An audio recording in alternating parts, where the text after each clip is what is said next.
appreciate you coming on today. I know that you sent me a copy of your book called I Need That. I needed to read that, so I'm glad that you did send it over to me. Very educational. Before we get started, I just want to learn a little bit more about yourself. I know that you shared early on in the book that you remember your obsession with a product for the first time was in the spring of 1985. So you're 15 years old.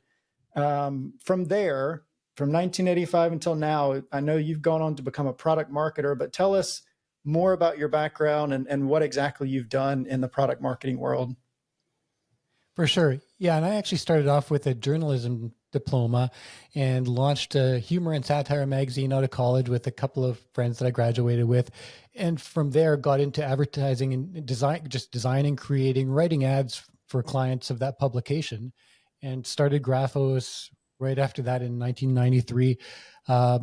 And quite quickly went into the direction of launching products for clients. Discovered that that was something that we had a particular knack for, that we liked all of the kind of unique qualities of launching a physical product compared to businesses that most of the agencies around us were launching.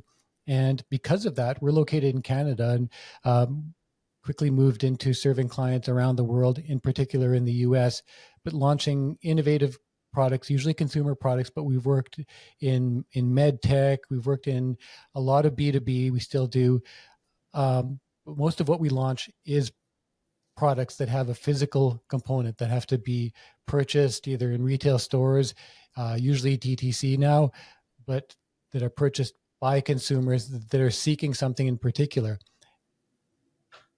I love that. And you mentioned something very important in your book, and the book is titled, I Need That. And you said in one of the chapters, the most powerful word in marketing is the word need. I'll hold it up there. Kind of explain that. There it is right there. Kind of explain that for us a little bit on why you feel that's the most important word and what that really means to you. Yeah, that was the working title of the book even before I started writing it more than 5 years ago. And that word I recognized was much more important than I ever thought, because even just studying kind of the etymology and the history of that word I went back and looked at, created a study of a million books published over the last 200 years, and an analysis of how often the word need is used in writing in the English language. And between 1800 and 1880, there was almost no change in the utilization of the word need. But from 1880 to now, the usage of it went up 600%. So 6 times as often we use the word need in our language now than we did in 1880, which the strange part about that is we live a very luxurious life now compared to what we did then. And yet, for some reason or another, that word has become more central, more pivotal and more important to us as human beings.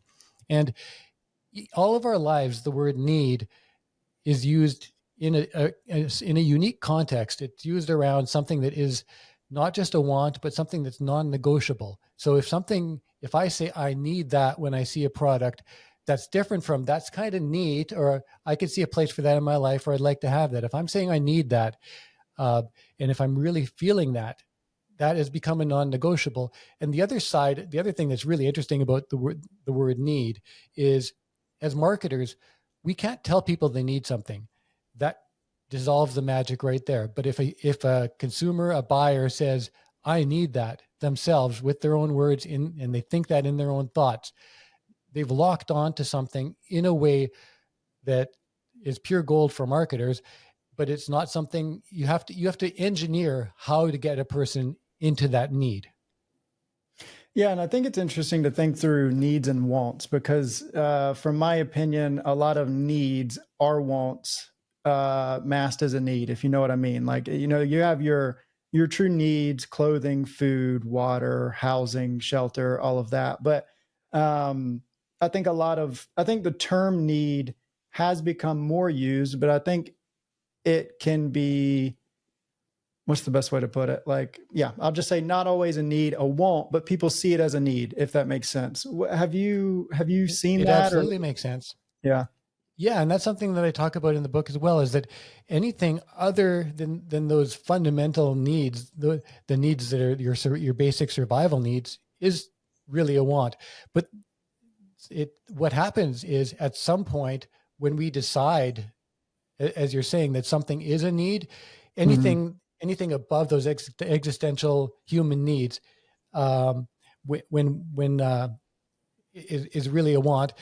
And we have the ability to change, to transform that inside of our minds. And when something does that flip from a want into a need, because that is entirely a construct of our mind when that happens, um, that's something that we uniquely have the ability as humans to do, is to change our perception of something, to not just, I want to have that heated seat in my car, I need Hmm. that.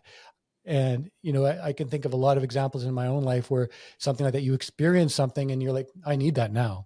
And it Hmm. really is, in your heart and in your mind, that's what counts. It's not so much because you need air, you need water, you need food, you need shelter, um, and nothing else. So the mind is largely what we're talking about, and that's why in the book I talk a lot about how our mind gets from want to need, and why we have Maslow's hierarchy of needs, that is essentially, nothing except for the very bottom part of that is need. Everything else is some level of want that we're flipping into needs. Based on keeping up with others, based on quality of life expectations from what you already have, based off different things. Do you have any sort of categories that can kind of classify things and moving into that need space? Is that a relevant question? It's a really relevant question, and that's another thing that I talk about, and it kind of is built off of Maslow's hierarchy of needs. I have, at Graphos Product, my business where we do product marketing and product launch marketing, we have this thing we call the climb ladder, the Hmm. climb scale. It's customer life improving mechanisms and benefits, and through that we evaluate, and I have an example of it and a breakdown of that in the book.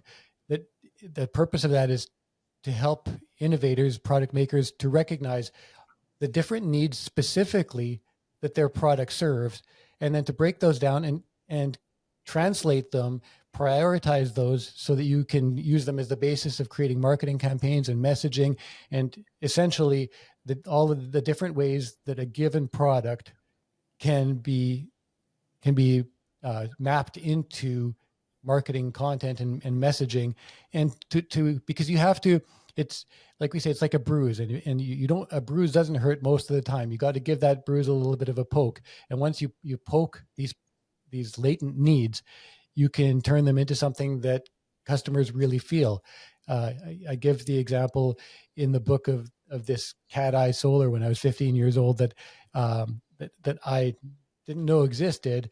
And all of a sudden, as a young cyclist, young bike racer, I absolutely needed this thing. It was solar powered, and I melted it down on a 100-watt bulb, charging it one winter night. And I had no money, and I went and got a job because I needed this thing so much. And, and nobody could tell me that I didn't. That is the kind of thing that happens by poking the right bruise, uh, by recognizing what it is that buyers potentially need, and And you helping also them to. mentioned, yeah, and you also mentioned a theory in the book called Maya, or most advanced yet acceptable, in a chapter where you were discussing need versus resistance. So we were just talking about need, wants, but needs versus resistance to convert that way. And this was a theory that outlines, from my understanding, based on your book, the mass market's ability to accept a new product. So there was looking at some products released by Apple and others where it was just too far advanced for its time and the market wasn't ready for it yet. Could you share your perspective on this theory and how maybe you've seen this play out with work that you've done, or how you prevent this happening from work that you do? Yeah, and it's happened in a lot of large scale examples. Like Google Glass is a famous one, where Mm-hmm. the public just wasn't ready for people wearing cameras on their face and meeting with you and talking to you. Nobody wanted somebody doing that in a room with you, even though the technology itself was really, really attractive. And there are so many examples of it. The theory, the Maya theory, it was It was devised by Raymond Loewy, who is a famous product designer that designed a lot of everything from the Coke bottle and the Shell logo to famous steam trains, and a lot of during his time he designed kind of those most iconic products in the U.S. that the American lifestyle became known around. But he did it not by designing things that were so radical that they blew everybody's mind. It was by taking concepts that were popular and pretty good and making them look amazing, making them look very sleek and futuristic and desirable. And so he came up with this concept, or his explanation for why it worked was that, yeah, I'm taking something that is recognizable and fits in your life, and it's not so radical and weird that you're uncomfortable using it. And I'm taking it to that next logical level. And I think that's really important with anybody who's devising something that is, that is a radical change in the way that people or consumers are doing something, is to recognize that too big of a leap makes adoption too scary. I talk about how our brain is wired to fear things that are too unusual. It's that as humans and animals, if we see something that's strange and unusual, we reject it, we fear it, because those are the things that have always killed us, is things that appear on the horizon that don't fit on the landscape and don't have a natural place to position in our minds. So sticking with stuff that actually resembles what worked in the past, but has this clear step forward into that it will work better for me, is much safer than having something that's radical and new and looks too untested, like a Segway, or which was the self-balancing ride-on that you see police officers riding on sometimes. But that was expected to people like Steve Jobs and Jeff Bezos, when that product was first revealed, they bought into it, and they believed that was going to be the first product in the world to reach, or the fastest product in the world to reach $1 billion in sales. And they barely sold, I think, 24,000 units or something like that in 7 years. So, and it was because the thing looked kind of nerdy to ride on, and it was too unusual, and it didn't fit. It didn't serve an unmet need. People already had bicycles and skateboards and lots of other ways to get around that they were comfortable with, that they had a place to park that fit into their world, and they could carry upstairs quite easily. Yeah, and I mean, we've seen additional examples of that with, Apple came out with their new VR goggles or AR goggles, and they were backing down from that. I think too, it's a little bit different of a product type because it's software, but Sam Altman has talked about how one of the worst things that they could have done was sit behind a curtain and build GPT until it was true artificial intelligence, or AGI, and release it then, because we saw how much chaos the world went into, or the business world went into, when ChatGPT released at the model that it was at. And what he mentioned is that they're glad that they released it then, because now any new iteration is not as big of a deal as it was when the first one came out. So generally, people talk about software like that coming to take jobs and, hinder the job market. He has mentioned that in a 10-year, 15-year span, the job market's generally not as shocked or phased by these types of changes. And that's how the iteration cycle goes for new software, new technology coming in to automate or replace new jobs. So interesting to see that as well. They went to the market as quick as they could and are now iterating to make it better for the common people to be able to accept it, or for the public to be able to accept it that way.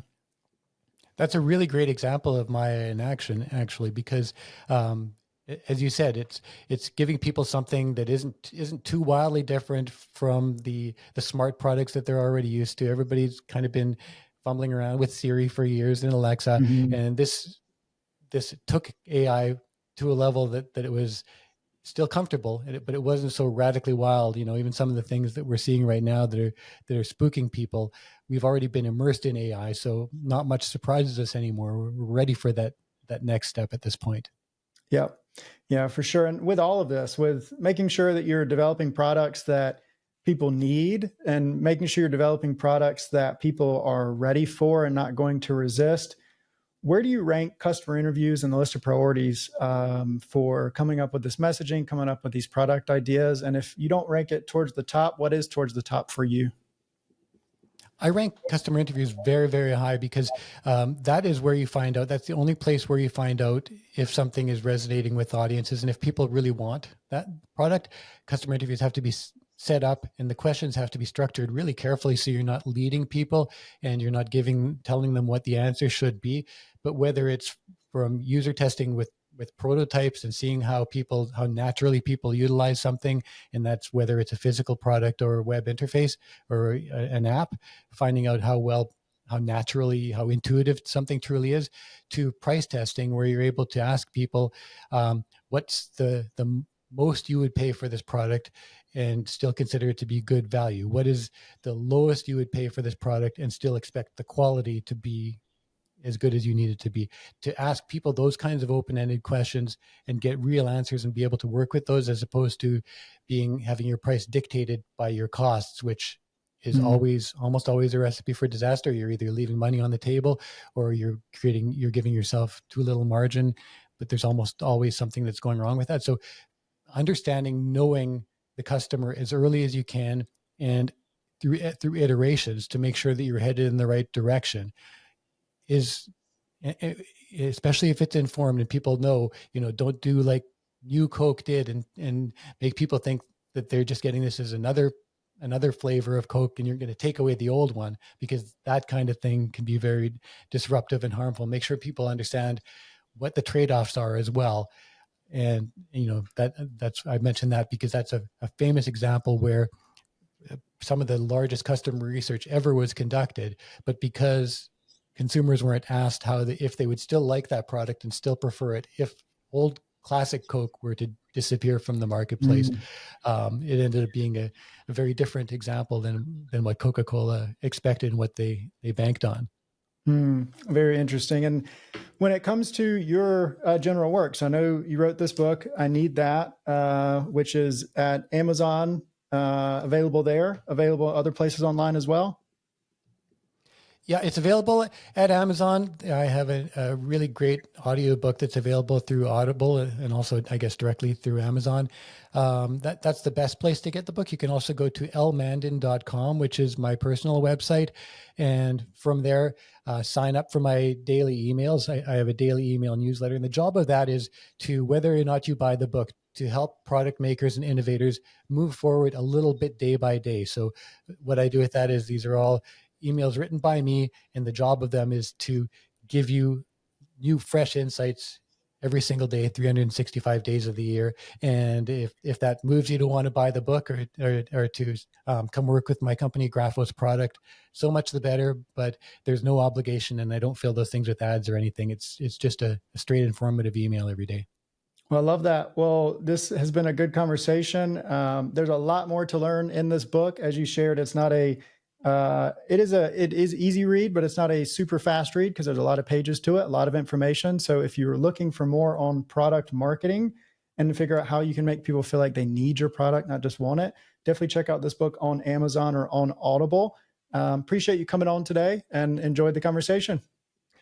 Thank you, Colby. You have a great show, and it's a real honor to be here. I love the episodes. And if anybody's tuning in for the first time on this one, listen to some of Colby's other stuff. It's just some top-notch content on there, and I found it very useful and really helpful.